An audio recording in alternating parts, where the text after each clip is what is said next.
Hello friends, good morning. Welcome back to my channel. तो आज मैं लेकर आई हूँ another new topic, nephrotic syndrome. Friends, अगर मेरे वीडियो आपको अच्छे लगते हैं तो इसे लाइक करिएगा, शेयर करिएगा एंड सब्सक्राइब करिएगा ताकि मेरे वीडियो की नोटिफिकेशन आपको मिलते रहे। इंट्रोडक्शन। नेफ्रोटिक सिंड्रोम बेसिकली क्या होता है कि ये क्लस्टर ऑफ सिम्टम्स होता है ना। इसमें क्या होते हैं, बहुत सारे सिम्टम्स होते हैं जो इंडिकेट करते हैं किडनी डैमेज को। सो फ्रेंड्स, किडनी का जो फंक्शन होता है वो ब्लड को फिल्टर करना होता है। अब ये ब्लड का जो फिल्ट्रेशन है वो कहाँ पर होता है, किडनी में होता है। अब किडनी की जो ग्लोमेरुलर लेयर होती है वो क्या, उसमें क्या होते हैं, टाइनी यूनिट्स होती है, छोटी छोटी यूनिट्स होती है ना, जिससे क्या होता है कि ब्लड प्यूरिफाई होता है। बट ये टाइनी यूनिट्स क्या होती है, कुछ अमाउंट जैसे कुछ इसमें कुछ साइज़ में क्या हो जाती है, बढ़ जाती है, जिसके कारण जो ब्लड में प्रोटीन होता है वो क्या होने लगता है, लीक होने लग जाता है।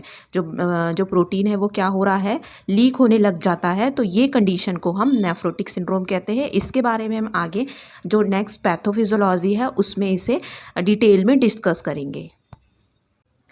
So next definition, nephrotic syndrome क्या होता है, इसमें वेरियस क्लिनिकल फीचर्स होते हैं। सो फर्स्ट फीचर्स हमें दिखाई देता है protein urea. Protein urea means क्या होता है कि यूरिन में प्रोटीन दिखने लगता है, क्योंकि प्रोटीन का लॉस होने लग जाता है, इसलिए जो प्रोटीन है वो हमें यूरिन में दिखाई देता है।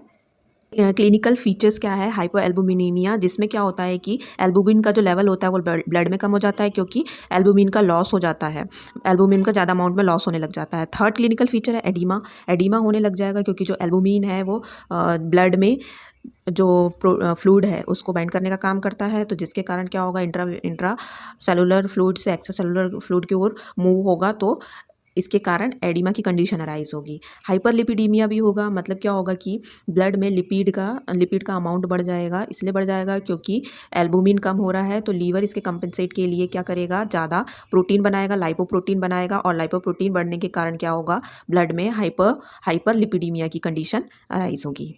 नेक्स्ट है इंसिडेंस। नेफ्रोटिक सिंड्रोम मेनली जो बच्चे होते हैं, चिल्ड्रन होते हैं, उनमें 2 to 6 ईयर की एज में देखा जाता है, और जो मीन एज है वो क्या है, 2.5 ईयर एज है, और ये ज़्यादातर किस में होता है, मेल चाइल्ड में ये ज़्यादा होता है नेफ्रोटिक सिंड्रोम। सो नेक्स्ट है कॉजेस। 2 कॉजेस होते हैं, primary causes and secondary causes. Primary causes क्या होता है, जो डायरेक्टली अफेक्ट कर रहा है किडनी को, तो इसमें फर्स्ट है मिनिमल चेंज नेफ्रोपैथी, इसे मिनिमल चेंज डिसीज़ भी कहते हैं। ये मोस्टली क्या होता है, ये कॉमन चिल्ड्रन में होता है, और इसमें क्या होता है, जो नेफ्रॉन्स है वो नॉर्मल दिखाई देते हैं, किसमें, माइक्रोस्कोप में। ऑप्टिकल जो माइक्रोस्कोप होता है उसमें नॉर्मल दिखाई देता है, क्योंकि ये मिनिमल चेंज होता है किडनी में, इसीलिए जो नेफ्रॉन्स है वो कैसे दिखते हैं, नॉर्मल दिखते हैं। बट जब जो इलेक्ट्रॉन माइक्रोस्कोप है उससे देखते हैं तो कुछ लेजन्स दिखाई देते हैं। तो ये जो कंडीशन कहलाती है मिनिमल चेंज नेफ्रोपैथी या मिनिमल चेंज डिसीज से कहते हैं। नेक्स्ट प्राइमरी कॉज है फोकल ग्लोमेरुलोस्क्लेरोसिस। ये क्या होता है, ये कॉमनली एडल्ट्स में होता है। इसमें क्या होता है, हमें क्या दिखता है, ये appearance of tissue scarring in glomeruli. इसमें एक स्कार जैसा हमें दिखता है किसमें, ग्लोमेरुलाई में, और ये कॉमनली एडल्ट्स में होता है। थर्ड प्राइमरी कॉज क्या है, मेम्ब्रेनियस ग्लोमेरुलोनेफ्राइटिस। इसमें क्या होता है, इन्फ्लामेशन हो जाता है किसका, ग्लोमेरुलर मेम्ब्रेन का, जिसके कारण क्या होता है, लीकिंग, है ना, जिसके कारण इंक्रीज लीकिंग, जिसके कारण लीकिंग स्टार्ट होती है, जिसमें एल्बुमिन का लॉस होने लग जाता है, और ये condition it may occurs due to any autoimmune mechanism. After primary causes फिर हम देखते हैं सेकेंडरी कॉजेस क्या क्या हो सकते हैं, जो डायरेक्ट अफेक्ट नहीं कर रहे हैं, बट कोई डिसीज़ होने के बाद फिर वो किडनी को अफेक्ट कर रहे हैं, है ना। फर्स्टली अफेक्ट नहीं कर रहे हैं, कोई डिसीज़ होने के बाद वो किडनी को अफेक्ट कर रहे हैं, तो वो सेकेंडरी कॉजेस कहलाएंगे। जैसे डायबिटिक नेफ्रोपैथी, ये क्या है, कॉम्प्लिकेशन है, जिसमें क्या है, ये किसको होता है, डायबिटिक पेशेंट को होता है ना, जो जिसके कारण क्या होने लगती है, किडनी डैमेज होने लगती है, किसमें, डायबिटिक नेफ्रोपैथी में। सेकंड है सिस्टेमिक ल्यूपस एरिथ्रोमेटिस। इसमें क्या होता है, ये एक ऑटो इम्यून डिसीज़ होती है, ये भी क्या करती है, ये किडनी को अफेक्ट करती है। HIV हो सकता है सेकेंडरी कॉजेज़ में, हेपेटाइटिस के कारण हो सकता है नेफ्रोटिक सिंड्रोम, कैंसर के कारण हो सकता है, जेनेटिक डिसऑर्डर के कारण हो सकता है। तो ये सारे सेकेंडरी कॉजेज़ होते हैं किसके, नेफ्रोटिक सिंड्रोम के।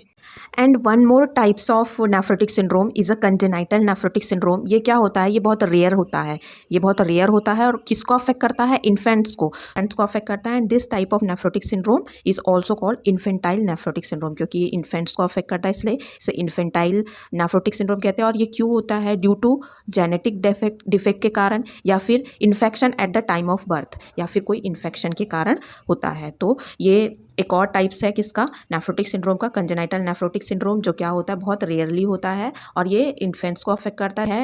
इन्फेंटाइल नेफ्रोटिक सिंड्रोम कहते हैं। और ये क्यों हो रहा है, ये ड्यू टू जेनेटिक डिफेक्ट के कारण या फिर इन्फेक्शन हो गया बर्थ के टाइम में, तो उस कंडीशन में ये कंजेनाइटल नेफ्रोटिक सिंड्रोम हो सकता है।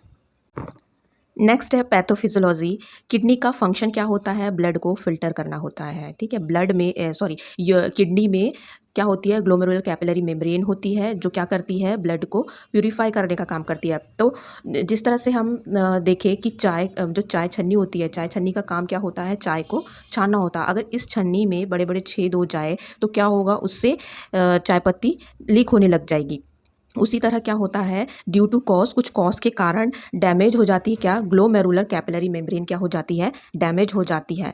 तो डैमेज होने के कारण क्या होता है, वहाँ पर जो ग्लोमेरुलर जो मेम्ब्रेन होती है वहाँ पर छोटे छोटे टाइनी पोर्स होते हैं। अब वो जो पोर्स है वो क्या है, जो साइज़ में बड़े हो जाते हैं, जिसके कारण क्या होता है, प्लाज्मा प्रोटीन जो क्या है, एल्बुमिन है, प्लाज्मा प्रोटीन जो एल्बुमिन है उसका लॉस होने लग जाता है ना। ब्लड में जो प्रोटीन है एल्बुमिन, उसका लॉस होने लग जाता है, क्योंकि जो मेम्ब्रेन है जो मेम्ब्रेन है वहाँ जो टाइनी यूनिट्स है वो क्या हो जाती है, साइज़ में थोड़े से बढ़ जाते हैं, जिसके कारण या कोई इन्फ्लामेशन के कारण साइज़ में थोड़े से बड़े हो जाते हैं, तो प्लाज्मा प्रोटीन क्या होने लगता है, लॉस होने लग जाता है।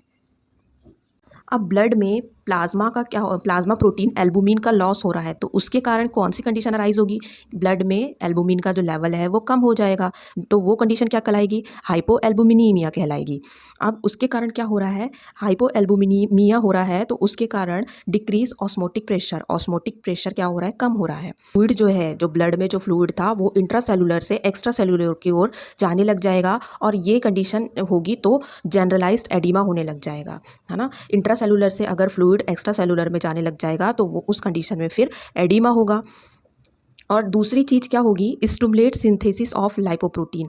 अब एल्बुमिन कम हो रहा है तो उसके कंपनसेट के लिए जो लीवर है वो क्या करेगा, स्टिमुलेट करेगा, बनाने लग जाएगा ज़्यादा से ज़्यादा लाइपोप्रोटीन। और लाइपोप्रोटीन अगर ज़्यादा से ज़्यादा बनने लग जाएगा तो हाइपर लिपिडीमिया की कंडीशन होगी। क्यों होगी, क्योंकि जो लिपिड का अमाउंट है वो ब्लड में इंक्रीज़ होने लग जाएगा, इसलिए हाइपर लिपिडीमिया की कंडीशन अराइज होगी।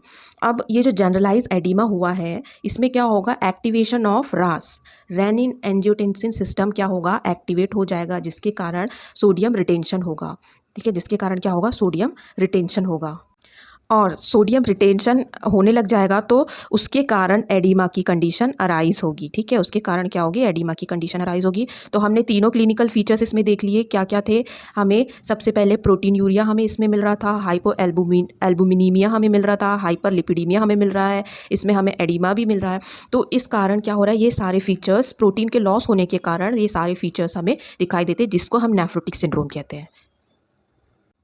नेक्स्ट है क्लिनिकल फीचर्स में main 3 features. First features is protein urea with frothy urine, मतलब झाग जैसा यूरिन होगा। हाइपोएल्बुमिनीमिया होगा, एडिमा होगा। एडिमा मेनली हमें कहाँ देखने मिलेगा, लेग्स में, आइज़ में एंड फेस में, हैंड में। सबसे फर्स्टली हमें कहाँ दिखाई देता है, आइज़ के अराउंड, है ना, जिससे हम कहते हैं पेरी ऑर्बिटल एडिमा कहते हैं, क्योंकि जो आइज़ के नीचे की जो स्किन होती है वो काफ़ी थिन होती है, तो ऐसे साइट में क्या होता है, जल्दी से एडिमा होने के चांसेस होते हैं। तो सबसे फर्स्ट हमें पेरी ऑर्बिटल एडिमा हमें दिखाई देगा, फिर लेग, फेस एंड हैंड में हमें एडिमा दिखेगा। हाइपर लिपिडीमिया होगा, ये हमने पहले भी डिस्कस किया है कि जो लीवर है वो ज़्यादा अमाउंट में क्या करने लगेगा, लाइपोप्रोटीन बनाने लगेगा, जिसके कारण ब्लड में लिपिड का लेवल बढ़ जाएगा। हाइपरटेंशन होगा, डिस्निया होगा, एसाइटिस होने लग जाएगा, fever, rash and joint pain, anaemia. तो ये सारे क्लिनिकल फीचर्स हमें दिखाई देंगे किसमें, नेफ्रोटिक सिंड्रोम में। और भी कुछ सिम्टम्स है, जैसे कि इन्फेक्शन लाइक पेरिटोनाइटिस हो सकता है, सेप्टिसीमिया, पल्मोनरी एडिमा, माल न्यूट्रिशन, ग्रोथ रिटार्डेशन रहेगी चिल्ड्रन में, लॉस ऑफ एपेटाइट, बट क्या रहेगा, वेट गेन रहेगा, क्योंकि एडिमा हो रहा है तो बच्चे का वेट गेन होगा।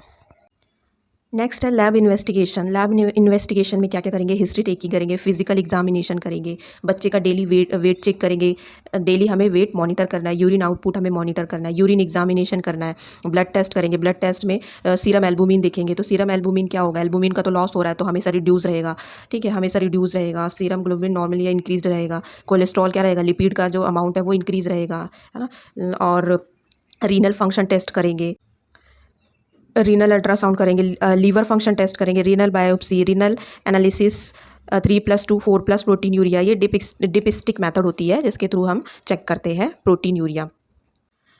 सो यूरिन एनालिसिस के लिए हमें डिप स्टिक मेथड यूज़ करनी है, ये हमें डेली चेक करना है। तो इसमें बहुत सारी कलर कोडिंग दी होती है और यहाँ पर मार्किंग भी दी होती है।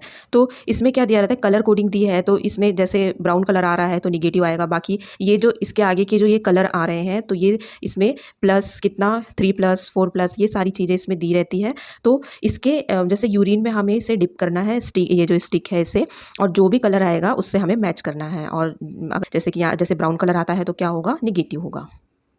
नेक्स्ट टेस्ट ट्यूब मेथड, ये भी काफ़ी, तो इस टेस्ट ट्यूब मेथड में क्या करते हैं, ये भी एक इम्पॉर्टेंट मेथड होती है। इसमें हमें एक टेस्ट ट्यूब लेना होता है, कांच की परख नली, जिसमें यूरिन लिया जाता है। 5 to 10 ml यूरिन हम लेते हैं। फिर उस यूरिन को जो टेस्ट ट्यूब है उसके अपर पोर्शन को हमें बॉईल करना है। उसके बाद हमें क्लाउडीनेस देखनी है और उसके बाद 2 to 3 ड्रॉप्स हमें ग्लेशियल एसिटिक एसिड की डालनी है और रीबॉयल करना है। थर्ड स्टेप में क्या करना है, रीबॉयल द अपर पोर्शन, फिर से हमें रीबॉयल करना है।